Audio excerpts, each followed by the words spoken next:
कि वो आए, कि हमारे साथियों को संबोधन दें और इनका धन्यवाद भी करें, क्योंकि ये जिला है।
छोटे भाई निर्माण निवेदन करूंगा कि वो आए और अपना संबोधन देना करें। ये अभी रामचंद्र जी हैं, जिला पार्षद का, सुनो भाई, जिला पार्षद का चुनाव लगा था पात्रावास से, हमारे रामचंद्र जी हैं और इन्होंने संविधान और अब सुनो कमाल की बात है, पुण्य रहते पुण्य और वोट डालने के लिए और मदद करने के लिए भाई साहब यहाँ पहुंचे दोस्त ये साथ होश भी लगा साथियों, दोस्त तो जरूरी है लेकिन होश भी जरूरी है। अब मैं निवेदन करूंगा छोटे भाई अनिल जी आए और हमारे जो रीढ़ की हड्डी है इसको समूह निराकरण करें। भाई अनिल जी एक बार जोरदार तालियों के साथ स्वागत करें भाई अनिल मान जी का, वो आए और अपना संबोधन दें। भाई अनिल मान जी, कांग्रेस पार्टी, कांग्रेस पार्टी, चौधरी भूपेंद्र सिंह हुड्डा, चौधरी उदय भान, भाई अनिल मान जी आए और अपना संबोधन दें। भाई अनिल मान जी, एक बार किसान यूनियन की तरफ से भाई अनिल मान जी को किसान यूनियन की हमारे साथी पगड़ी पहनाकर स्वागत करेंगे। जोरदार तालियों के साथ स्वागत करें, जोरदार तालियों के साथ।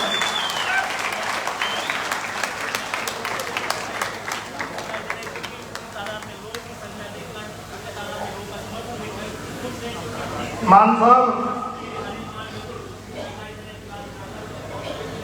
साहब इतना जोश है आपके साथियों में, एक साथी भाई अनिल मान जी आए और अपना संबोधन दें। भाई अनिल मान, धन्यवाद।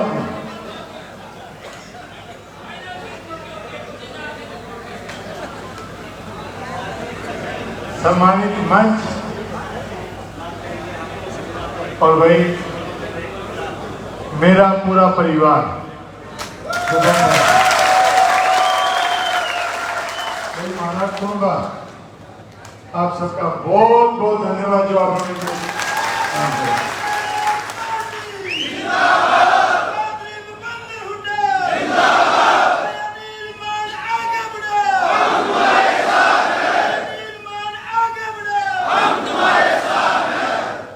धन्यवाद। आज ये एक दिन की कॉल पे जो कार्यकर्ता, जो बूथ कमेटी के जो लोग हैं, उनकी मीटिंग बुलाई गई है और मीटिंग भी 2 भाग में है। आप सब पहुंचे हो और जोरदार तरीके से पहुंचे हो और इतना जोश मैंने राजनीति में 52 साल का हो गया, 91 से मैं राजनीति देखता रहा हूँ, ऐसा जोश नहीं देखा।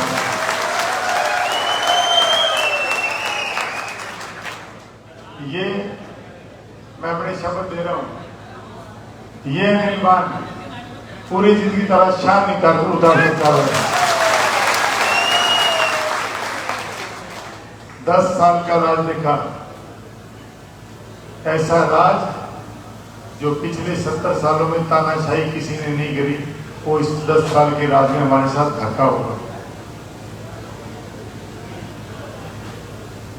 कानून लेके आए और 750 किसानों की शहादत देके हमने जो है अपने आप को बचा लिया और कानूनों को वापस किया। आंदोलनों में शहादत होती है, कोई बड़ी बात नहीं, हुए हमारे किसान शहीद हुए। पर मैं एक बात पूछना चाहता हूँ प्रधानमंत्री जी से, मुख्यमंत्री से, और भाई जो बीजेपी का कोई कार्यकर्ता है उससे पूछना चाहता हूँ, क्या आप लोगों ने 750 किसान जब शहीद हुए तो क्या आपने संवेदना प्रकट की थी? कोई हुई है संवेदना? पड़ोसी के साथ हमारी नहीं बनती किसी कारण से, और अगर उसके घर में कुछ हो जाए तो हम लोग बेटा भी गिराओगे। पड़ोस के घर में किसी के साथ कुछ घट जाए तो पूरा का पूरा गांव जाके संवेदना प्रकट करता है, बेशक हमारी उसकी बने जी ना बने। ये हमारा संघीय ढांचा है, हजारों सालों से ये परंपरा चलती आई है।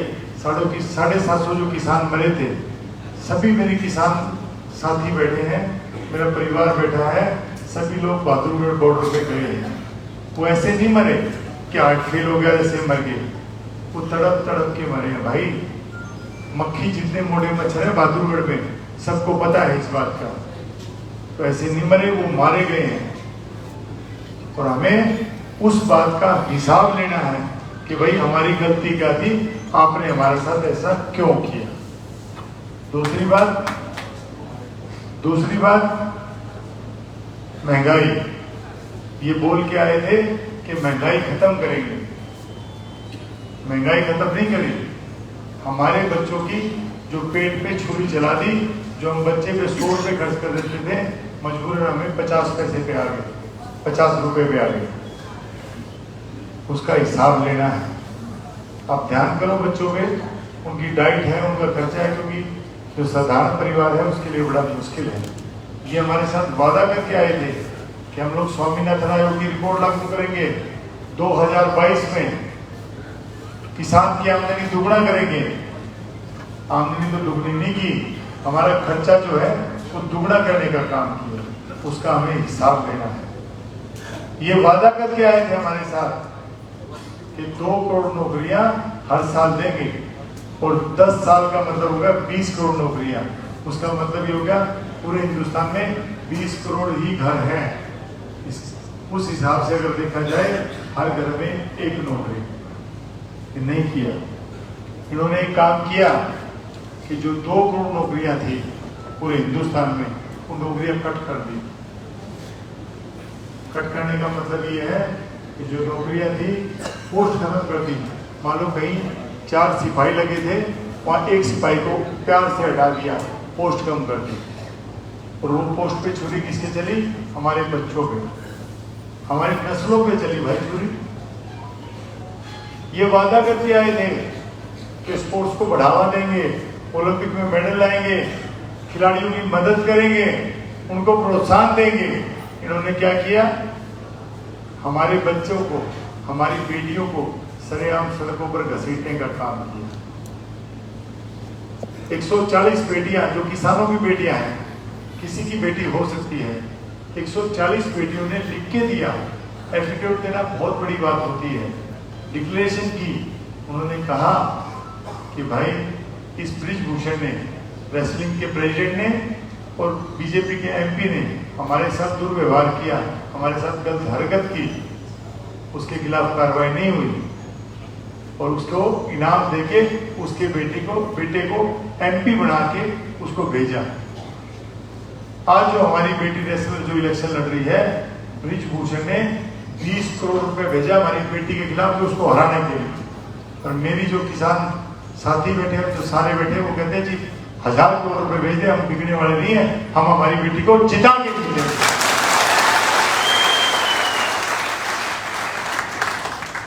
मैं नड़वा विधानसभा की बात करता हूँ। साथी हैं सभी जो कैंडिडेट लड़ रहे हैं, रणधीर जी लड़ रहे हैं, मेरे दोस्त हैं, सभी लोग आपस में मिलते हैं, मैं किसी से भेदभाव नहीं रखता। रणवीर गंगवा जी थे, उनसे भी अच्छे व्यवहार था। और जब हमारी राजनीतिक सोच है, राजनीतिक लड़ाई है, हमने उनसे पूछा भाई सरकार कैसे आएगी, वो कहते हैं हमारी सरकार आएगी। तो हमने उनसे पूछा कि सरकार कैसे आएगी, आपने विकास क्या किया, डेवलपमेंट क्या की, आपके पास कोई जवाब है?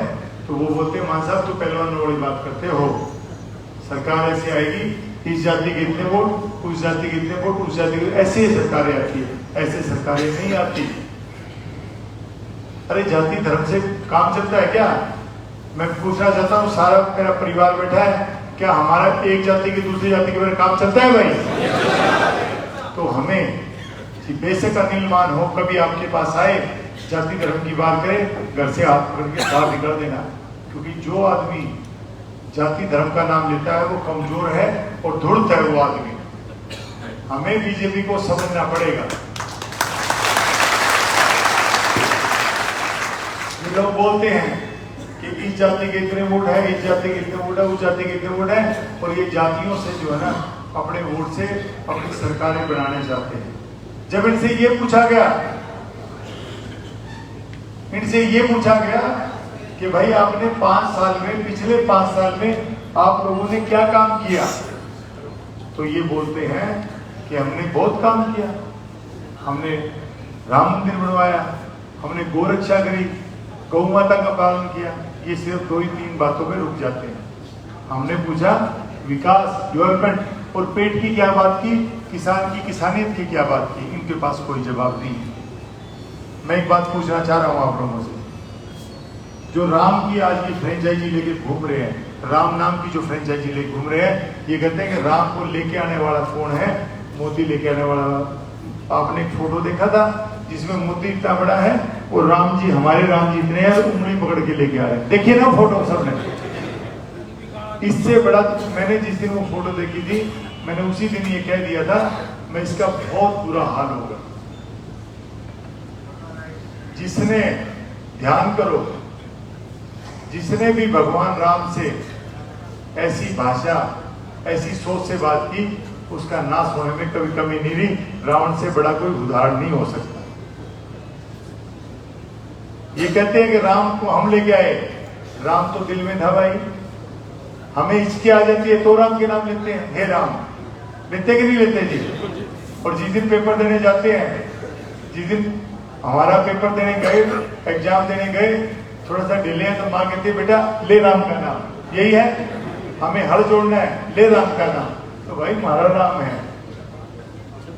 इन्होंने तो भगवान राम को बेचने की कोई कसर नहीं छोड़ी। और दूसरी बात मैं आप लोगों से कहना चाहता हूं, इन्होंने कहा कि हम गौ रक्षा करेंगे, ये कहा ना, मैं आपको बताना चाहता हूं, जो बूचड़ खाने गौ माता को काट के विदेशों में बेचते हैं, उनसे 1400 करोड़ रुपए का बीजेपी ने ऑन द रिकॉर्ड चंदा लिया है। शेम। ये क्या है भाई? और बीजेपी की परिभाषा बताता हूं आपको, बीजेपी जो बोलेगी उसका उल्टा करेगी। बीजेपी ने बोला आपको कि हम बुलेट ट्रेन चलाएंगे, कहा ना बुलेट ट्रेन चलाएंगे, बुलेट ट्रेन नहीं चलाई। जो हमारी बुलेट ट्रेन थी उसको बेच दिया।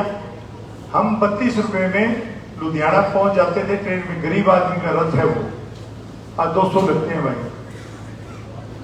इन्होंने कहा रोजगार देंगे, रोजगार दिए नहीं, रोजगार खत्म कर दिए। हरियाणा में हमने आरटीआई मांगी, 3.5 लाख पद खाली थे, हमने दोबारा आरटीआई मांगी तो 2 लाख पद थे। मैं बड़ा खुश हुआ कि कोई भी गवर्नमेंट है, कम से कम मेरे बच्चों को रोजगार तो दिया, हम खुश थे इस बात से। पर जब आरटीआई मांगी गई तो वो 1.5 लाख पद कौन से थे, उसमें इन्होंने ये लिख के दिया कि वो 1.5 लाख पद नहीं थे, वो हमने पद जो है ना, हमने पद शॉर्ट कर दिए, वो पद हटा दिए। वो तलवार किस पे चली? हमारे बच्चों पे, जिसको हम लोग तैयार कर रहे थे। आज 2 लाख पद खाली पड़े। इन्होंने वादा किया कि 15 लाख रुपए देंगे, आपके खाते में आएंगे, वादा था ना जी। 15 लाख आए नहीं। आप लोग अपना कागज कलम लेके हिसाब लेना कि 15 लाख ने पिछले 10 सालों में 15 लाख रुपए का टैक्स हमारे से फालतू लेके हमारी जेबों से निकाल चुके हैं। ये दुर्भाग्यपूर्ण। आप लोगों को अभी अर्थव्यवस्था पता नहीं है, क्योंकि हम लोग किसान हैं। अर्थव्यवस्था देश की अर्थव्यवस्था है। कभी भी देश जो है जमीन में बैठ सकता है। अडानी को Punjab national bank, SBI, union bank, जितने भी नेशनलाइज बैंक है, सभी की जितना पूंजी थी, RBI की सारी पूंजी, पूरे देश की पूंजी जो है अडानी को दे दी। अडानी और अंबानी को देने का काम किया। मैं कहना चाहता हूं कि एक आदमी के भगवान ना करे अडानी को कुछ हो जाए तो पूरा देश जमीन में बैठ जाएगा, जैसे श्रीलंका बैठा था।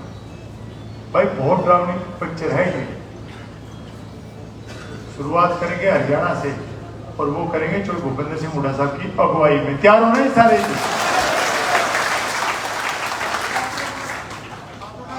ना बस बोलो, बीच में ना बोलो।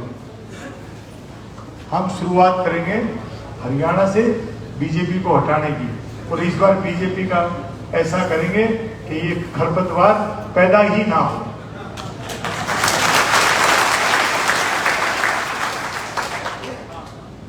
तो इसका हमें इलाज करना है। मैं हम लोग घूमते थे आप लोगों के बीच, आप लोगों से बातें होती थी, भाषण होते थे। मैं पिछले 10 साल से मेरी विधानसभा में लगा था। सभी लोगों के हम लोग बात करते थे, चेहरे मुरझाए होते थे, प्रोग्राम अच्छे होते थे, भीड़ भी होती थी, पर हौसला नहीं था, खुशी नहीं थी।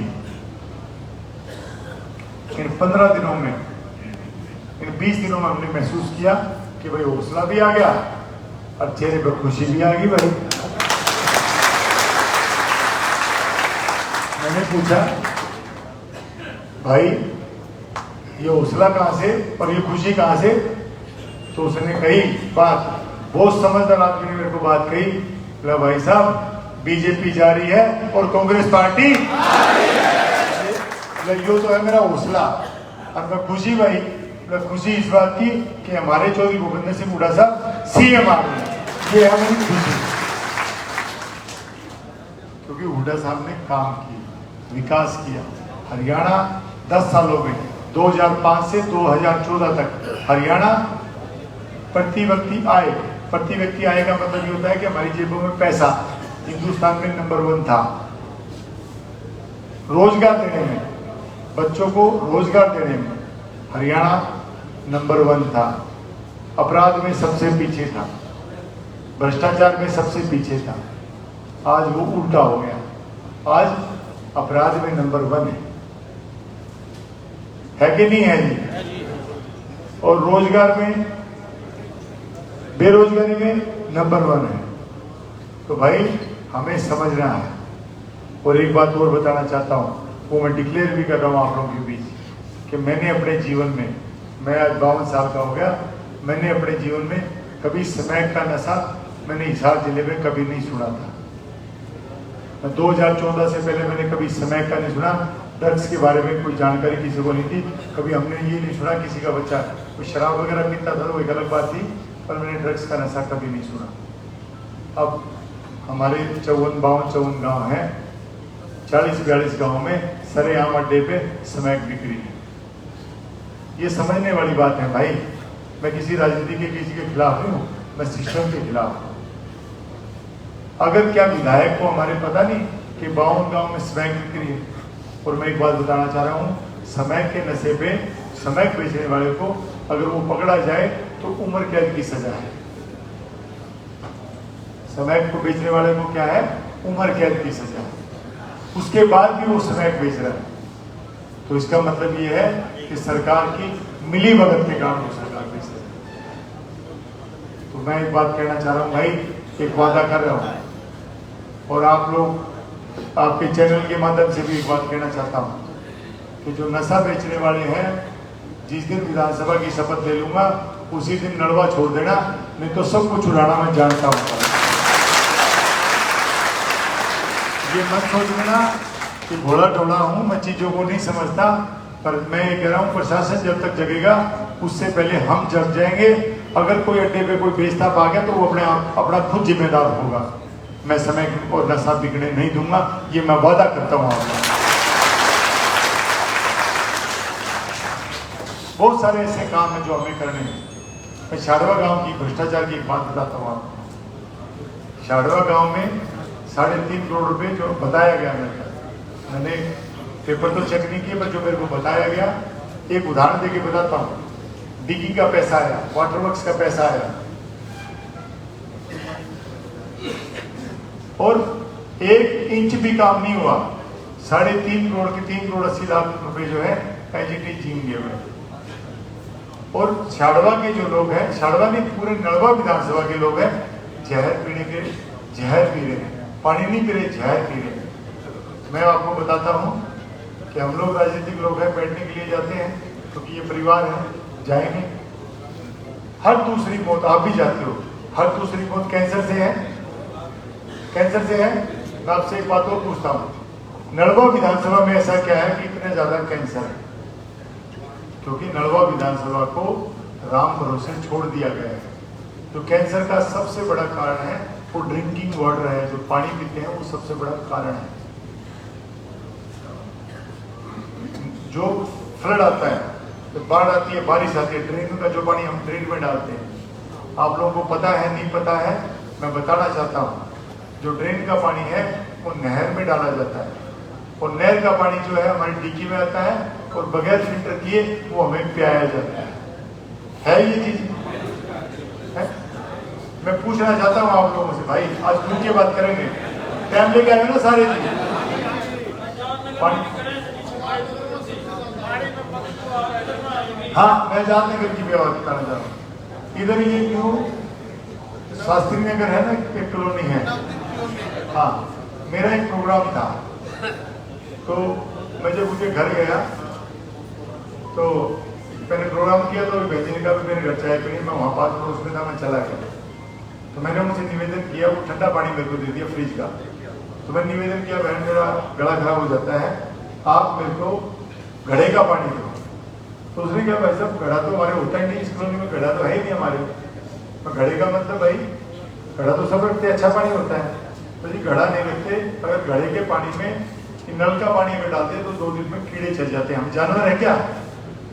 2 दिन में घड़े में पानी रखते तो कीड़े चलने लग जाते हैं, क्या जानवर है क्या? ऐसा व्यवहार क्यों हो रहा है हमारे पास? ये गलती थी क्या? सभी लोगों ने मिलकर बीजेपी को सरकार बनाई, ये क्यों गलती है हमारी? तो भाई आप ध्यान रखो, मेरी प्राथमिकता जो होगी, बाकी काम तो करूंगा सबकी, मेरी जो प्राथमिकता होगी हम सब की, क्योंकि ये मेरी टीम बैठी है भाई, आप लोग टीम है हमारी, और साथी जो रह गए हैं वहां तक की बात हम पहुंचाएंगे मीडिया के माध्यम से, कि सबसे पहला जो काम करेंगे वो ड्रिंकिंग वाटर पे काम शुरू करेंगे। हम लोग जो व्यवस्थाएं होंगी, क्योंकि ऐसा तो है कि हम लोग एमएलए बनते ही सारी चीजें कर देंगे, हमें हरियाणा को ठीक करने में कम से कम, जो भूपेंद्र सिंह हुड्डा साहब को इन्होंने इतना डैमेज कर दिया, इन्होंने हरियाणा का इतना बड़ा एक्सीडेंट कर दिया कि उसको ठीक करने में कम से कम 5 साल लगेंगे। और आप चिंता मत करो, आपका भाई, मेरे को जी किसी अफसर के पैर पकड़ने पड़ेंगे, हुड्डा साहब के तो रोज पकड़ूंगा, हल्के के लिए पकड़ूंगा, काम बहुत जल्दी कराऊंगा। मैं आप लोगों को विश्वास दिलाता हूँ कि आपके बच्चे जो खेल खिलाड़ी हैं उनके लिए सुविधाएं बढ़ाऊंगा, और मैं एजुकेशन लाइन से हूँ, मेरी कोशिश रहेगी, टाइम लगेगा, क्योंकि अभी आज जो है 25,000 जो टीचर्स हैं उनके पद खाली है, उनको भरने में समय लगता है, और हमारी ये रहेगी कि जब वो 25,000 पद भर जाएंगे, मैं एजुकेशन लाइन से हूँ, इंटरव्यू कर करके अच्छे जो टीचर्स हैं मेरी विधानसभा में लेके आऊँगा, अच्छे टीचरों को लेके आऊँगा, उनको सुविधाएं दूंगा, अच्छे बच्चों के लिए गवर्नमेंट टीचर्स में लेके आऊँगा आप लोगों को। ऐसे बहुत सारे काम हैं जो हमें मिलके करने हैं।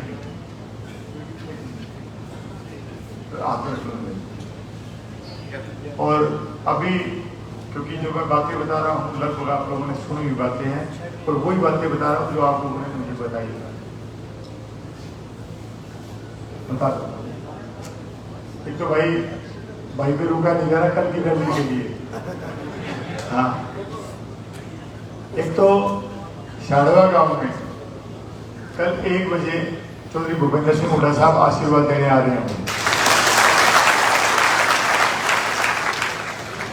भाई मेरे भगवान, राजनीतिक भगवान, मेरे भाई सब कुछ, क्योंकि उन्होंने एक वादा किया था, मेरे को आज भी याद है। मैं कोठी पे गया बूढ़ा साहब के, मैं कम बोलता हूँ साहब से, जैसे अपने फादर से नहीं करते हुए होता है कि भाई फादर से जरा शंका करते, तो मैं थोड़ा सा कम बोलता हूँ साहब से।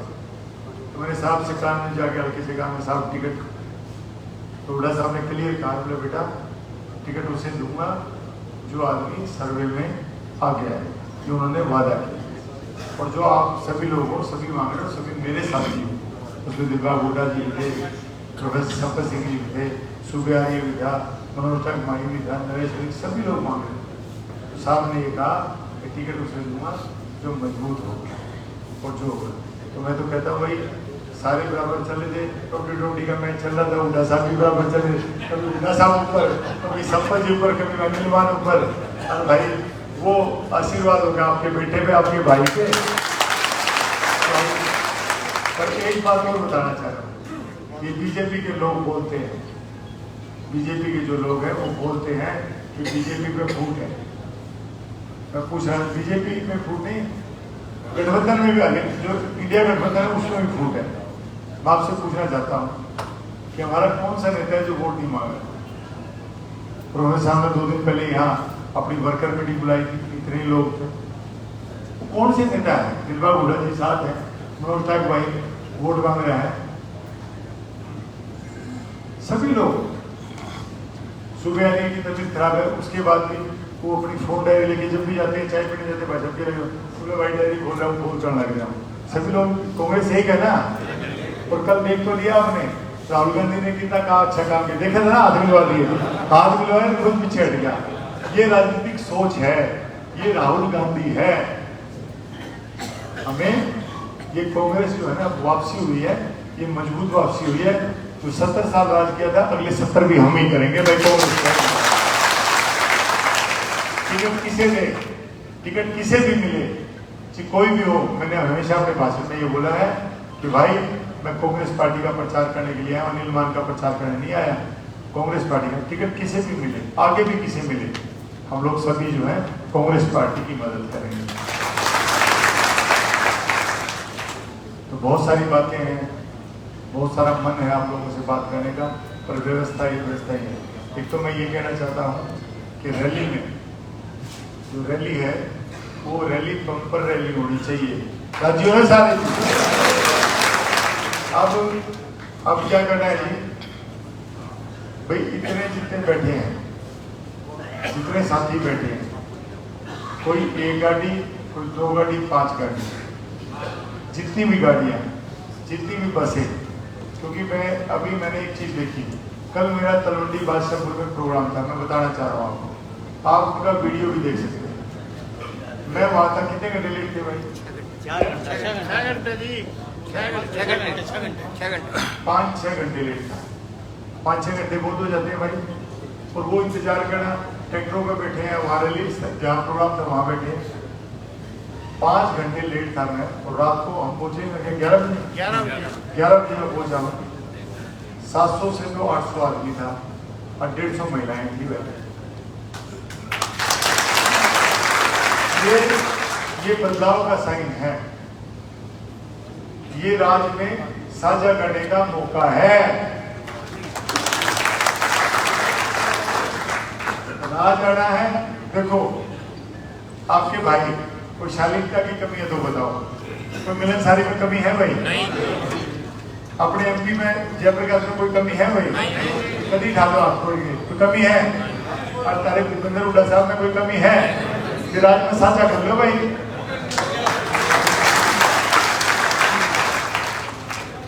क्योंकि हमें राज्य में साझा करना है, सारे के सारे। कोई भाई ये कहे भाई मैं तो दूंगा, कोई एक भाई बोला जी मैं तो वो पार्टी है वो बीजेपी, उसमें वोट दूंगा। मैं बोला भाई वोट तो दे दियो, फिर एमएलए बढ़ेगी या उठा दे, मैं तो वोट बढ़ाए, तो फिर क्यों भाई राज में वोट दे भाई?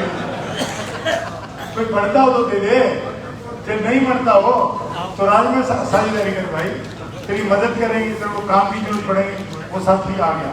तो आप लोगों को भी यही करना है, आप लोगों को भी यही काम करना है, आप लोगों को ये काम करना है कि जो लोग किसी कारण से एक बात से इस बात से भी मेरा कोई साथी नाराज था कि अनिल मान ने भीड़ में मेरे से हाथ नहीं मिलाया। मैं आप लोगों को बताता हूँ, जब मैं भीड़ में होता हूँ मेरे को खुद नहीं पता कि मेरे ऊपर कंट्रोल क्या है, कौन मिल रहा है कौन मिल रहा है। भीड़ जब होती है उस टाइम वो आदमी नाराज था, तो मेरे को जब पता लगा मैं तो पहुंच गया। तो भाई कोई आदमी गलती से किसी बात से नाराज है उसको राजी करो, और ज्यादा से ज्यादा वोट जो है वो आप लोगों को पोल करवाने हैं। जो हम लोग वोट पोल कराएंगे, एक तो जैसे हमारी बेटियां हैं जो अपनी शादी करके वोट यही रह रहे हैं, तो भाई इस बार बेटी आ जाओगी, धोती भी आ जाएगी, जूता भी आ जाएगा, इस बार मुलाकात हो जाएगी, उसको लेके आना भाई, और 500 देके उसकी कौड़ा भी बना भाई, बेटी भी राजी हो जाएगी, वोट भी हो जाएगा। और जो अपनी बहू है जो मायके गई है उसको भी लेके आना है। तो कहने की बात है एक एक वोट चुक लेना है आपने को। और एक बात और भी है कि काम का समय है, खेत में काम का समय है, तो आप लोग को वो भी ध्यान करना है। एक छोड़ रखे मान साहब, देखो भाई, देखो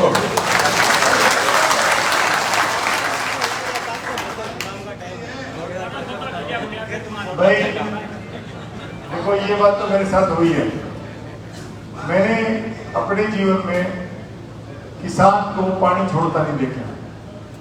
मेरे बहुत सारे साथी ऐसे हैं, जब मेरे घर से जरूरत होते थे तो अपनी पानी की बारी छोड़ी हुई है मेरे खेत में, सबसे बड़ी बात है। आप लोग सबको जो बूथ मैनेजमेंट के बारे में बसंत रावत जी हैं उन्हें बता दिया, दिलवा गुड्डा जी ने बता दिया हमें मैनेजमेंट कैसे करनी है, तो वो मैनेजमेंट की अपनी व्यवस्थाएं आप देख लेना। और एक बात और है कि ये जो इलेक्शन है, ये इलेक्शन हमें फेस्टिवल की तरह लड़ना है, त्योहार की तरह। मैं समझाऊंगा कैसे होता है त्योहार की तरह। जैसे दिवाली आ गई, एक भाई लड़ी लगाने लग रहा है, एक भाई पक्के सफाई करे, एक भाई मिठाई लेने गए, ऐसे ही करते हैं ना भाई जी, त्योहार में यही है ना जी। तो ये फेस्टिवल की तरह, इलेक्शन की तरह नहीं लड़ना, ये फेस्टिवल की तरह हमें काम करना है। तो सारे के सारे तैयार हो जाओ, और जितने भी आदमी अच्छा टेंट लगवाओ, अच्छी व्यवस्था चाय पानी की व्यवस्था करो, और बूथ के बाद ज्यादा से ज्यादा गांव के लोगों को बिठाओ। अपने मजदूर जिनके चेहरे देख के लोगों को शर्म हो जाए कि भाई ये फलाना बैठे तो वोट बने कब से देना पड़ेगा, ऐसी व्यवस्था बनाओ। बढ़ा लोगे नहीं सारे जी। और भाई आज से, अभी से, कि जो मेरे जितने मेरे साथी कार्यकर्ता बैठे हैं, आज से ये सारे के सारे अनिल मान है, ठीक है भाई। मैंने अब मेरे को ज्यादा समझाने की जरूरत नहीं है। अनिल मान समझ लो कि भाई अनिल, अगर आप अनिल मान हो, आपने कैसे इलेक्शन लड़ा है, आप सबको मैनेजमेंट के माहिर लोग बैठे हो ना, सारे माहिर मेरे से देखो। एक बात तो है, एक बात तो मानो मेरे सारे कि आपके भाई को राजनीति नहीं आती ना, आती है जी। कौन कहता है? मेरे को आपने सिखा देंगे जी ना भाई को नहीं सीखो। मेरे को 9 साल हो गए आप लोगों के बीच, 9 साल हो गए। और हमें क्या होता है, पॉलिटिकली लोग होते हैं, एजेंसियां लगी होती है, सफल लोग हैं भाई, साधारण आदमी नहीं रहे यार। एजेंसियां लगी होती है, वो ऐसे करो जी वैसे करो, राजनीति में ये होता है, राजनीति में ये उठा फड़क होता है। मैंने भाई हाथ निकाल ले, मैं राजनीति सीखू को, मेरा काम चल रहा है ना जी। ना मैं भाषण देना सीखता, मैं संवाद करता हूँ। भाषण होता रटा है, मैं संवाद करता हूँ, जो मन में आता है वो बोलता हूँ। तो भाई ये बात तो है, राजनीतिक बातें नहीं आती। राजनीति आप लोग जितना भी सिस्टम है, जितना मेरे को उतना आप लोगों को पता है।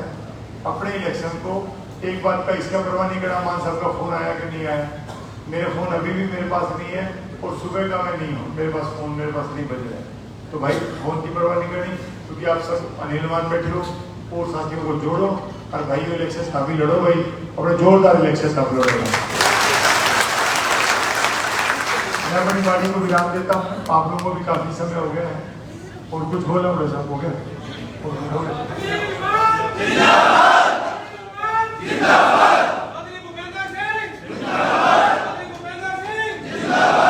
एक बात मैं कहना चाहता हूँ, बैठो भाई बैठो, बैठ जाओ, लंबा सा बैठ जाओ। मैं एक बात और कहना चाहता हूँ आप लोगों कि मैंने हर भाषण में बोला है, किसी भी अगर आप लोगों के आशीर्वाद से विधायक बनता हूँ, मंत्री बनता हूँ, जो भी मैं आगे मेरे को पोस्ट मिलती है, अगर आप लोगों का जो भी आशीर्वाद रहता है, अगर आप लोगों के आशीर्वाद रहता है और मैं बढ़ जाता हूँ, किसी भाई को कभी भी कोई काम हो तो बीच बिचौलियों को लेकर मेरे पास यहाँ सीधा आना है। Very good, very good. व्यवस्था बढ़ाने में मेरे को समय लगेगा, 5-4 महीने लगेंगे चीज़ों को ठीक करने में, क्योंकि अफसरों को भी समझना पड़ेगा अफसर कैसे काम करते हैं। मेरे फादर तो मंत्री थे नहीं भाई, क्यों भाई? तो साधारण परिवार एक छोटे से परिवार से पैदा हो गया, सोचा व्यवस्था को समझना पड़ेगा, पर मीटर तारा काम का पहले दिन से चालू कर दूंगा। ठीक है जी, अब जितना जोश है उसी जोश से जाना है। और भाई देखो, बीजेपी के दिन रह गए 3, बुला देंगे 3। देखो कितनी खुशी है, बीजेपी जाने की खुशी मैं समा नहीं पा रहा, आप लोगों ने नहीं, ठीक है ना? क्योंकि अभी क्या हो रहा है, बहुत सारी बातें कर रहे हैं। मैं आप लोगों की बात पूछ रहा हूँ, तो थोड़ा 2 मिनट का टाइम मोड़ दूंगा, कोई बात नहीं। मैं एक बात पूछना चाह रहा हूँ, और या तो कोई बड़ी बात नहीं। मैंने कभी किसी बीजेपी वाले के खिलाफ भाषण में, कभी जेजेपी के खिलाफ, कभी किसी लोकल नेता के खिलाफ कभी बोला है? आज मेरे को बड़े देते घूम रहे थे।